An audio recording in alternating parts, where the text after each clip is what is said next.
ముసలి నా కొడుకులేమో రాజకీయ నాయకులై దేశాన్ని వెళ్తురు. ఈ దేశానికి పనికొచ్చి యువతనేమో పొట్టగడస్తానికి ఇగో ఫుడ్ డెలివరీ యాప్లలో ఫుడ్ డెలివరీ చేసుకొని బతారు. వాళ్ళు పార్ట్ టైంగా కాదు, వాడేమో కంపెనీ వాడే పార్ట్ టైం ఉద్యోగం అంటాడు.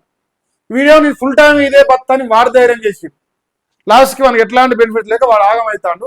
మన అల్గార్థం ఆట ఆట తెలుసానా మీకు? ఇక మన ఇట్లా వేస్తారు కదా డబ్బాలు, అట్లా ఆట లెక్క అయిపోయింది అని బతుకు. ఏది ఎప్పుడు ఏమైపోయింది తెలియదు.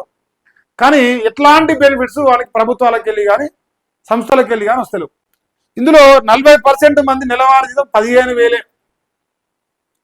అంటే ఒక ముసలాయన రాజకీయ నాయకుడిగా ఉన్న కేసీఆర్ని ఎగ్జాంపుల్ తీసుకుందాం. 65 సంవత్సరాల ముసలాయన కేసీఆర్ అనుకుందాం. సపోజ్ 65 సంవత్సరాల ముసలాడు ఒక ఓటుకు 15,000 ఓటు కొనే స్టేజ్ 4 కోట్ల మందిని కొంటానికి రెడీ అయితే, ఒక 25 ఏళ్ళ యువకుడు ఆ 15,000 ఒక రోజు ఓటు పైసలు సంపాదని 4 రోజులు కష్టపడే బతుకులున్నాడు. ఇది దేశ పరిస్థితి. సింపుల్గా చెప్పాలంటే ఇది యువ భారతదేశం.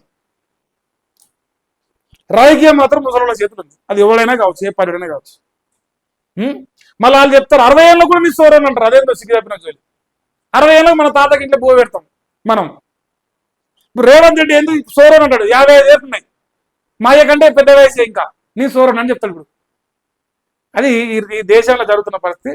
పాపం పోరగాళ్ళు యువకులు ఇట్లా ఫుడ్ డెలివరీ చేసుకొని బతారు.